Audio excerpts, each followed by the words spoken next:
So now we will take the exercise 5.6 as a example, and it's on your textbook page 144.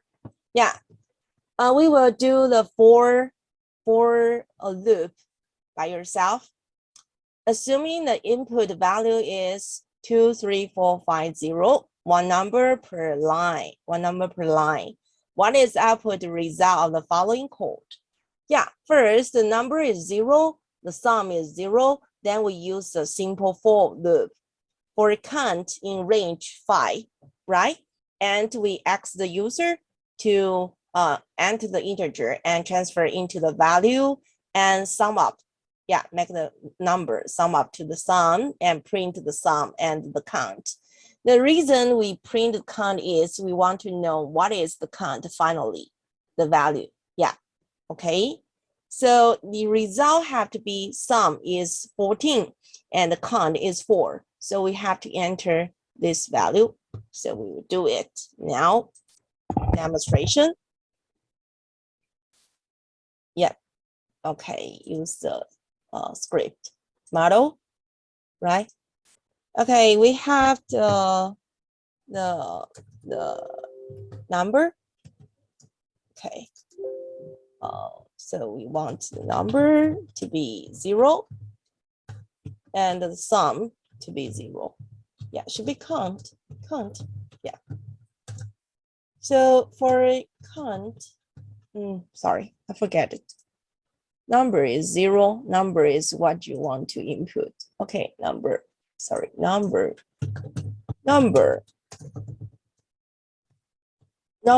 is 0. And this is count, for count. It could be any variable, but we'll just use the count here. It could be any variable, and depends on you, right? For count in range, okay, here we will type the maybe 5. Yeah. And we will ask the user to input the value here, eval and input. Please enter the integer for sum. Yeah. And then we put the new sum as the old sum plus the number. Right? And finally, we print the sum of the numbers is, sum, and print the count now is here, count. Yeah, print it. And actually it's control how many times we will do that. Yeah, 5 times from the 0 to 4, right? It's the first time. So type 2, 3, 5, 4. According to our textbook, it will be 0 here. But actually it's not the end. It just fixed 5 number, right? So the sum here totally is 14 and the count now is 4 because we asked the count be 5 here, right? Okay, so you can also control maybe 10 here. And we can use a different number, and the 0 could maybe you don't have to use the 0 as the lattice number. So we can use the 0 as the first, then we control every time. Yeah, actually we put the 10 number. The total number is 45 and the count now is 9. The 9 is not list 9. The 9 is because your range here is 10, right? So try it by yourself, and we will also introduce another example here.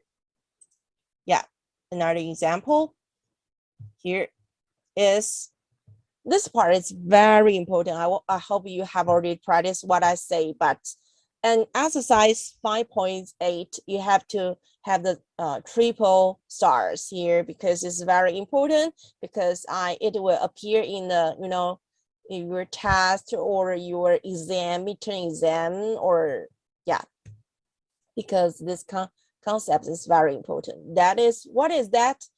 Convert the following loop into while loop, because the for loop, any for loop can be while loop. For example, in this case, sum equals 0, right? For I in range 1001. 1001 means we will do that 1000 times, that, right? Because the range will not reach the maximum number here. Yeah, we just -1, and then we'll sum up it.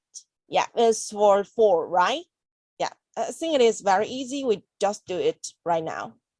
We just do it right now. Then we use the sum here. Initial value is 0, and then we use the for loop here, and we use the a, yeah, in range maybe 1001. Yeah, colon. Yeah, and we sum up. Yeah, a here, because it's not the control variable sum, so we can directly use it. And finally, we print the result sum here. Yeah. So we can know the total is, 50,500, right? And we will do the same things in while. So we have to transfer. Now I will tell you how to transfer. So I use the paragraph comment here, and let you know if we do the same things but use the while, what can we do? First, we will have the in the same case, I just transfer into the while. So in the same case, I will use the same variable. So A will be the control variable right here, because for A, so A will be changed. Now I will use the same variable and starting from 0. Maybe we can start from 1. Okay.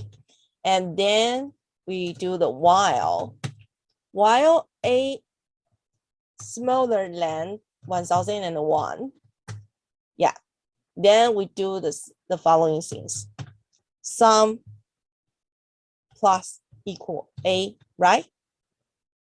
So because we use the sum, so of course we have to define the variable sum equals 0 out of the loop. And then we do that, we should plus, this one is very important because we want A increase.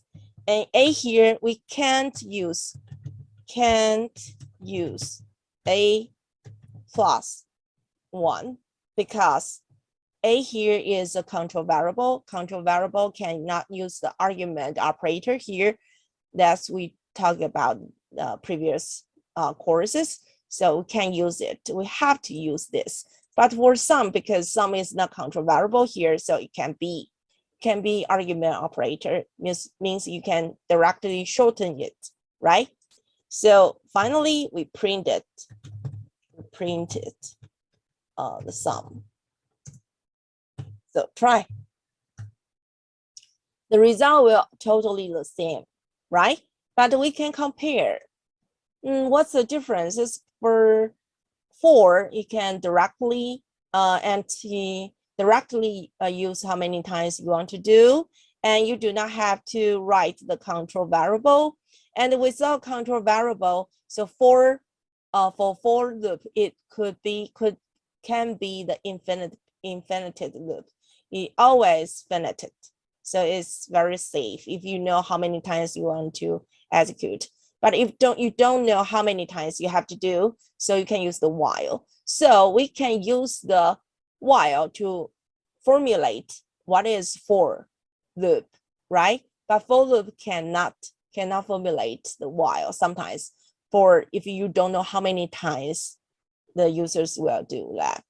Okay, so it's very important. Now try by yourself, because this kind of style will entirely, definitely, absolutely appear in your test, no matter it's just a test, small test, or it's a midterm test. It will really happen because it's a very important concept, no matter what kind of language. Okay, so it's your turn.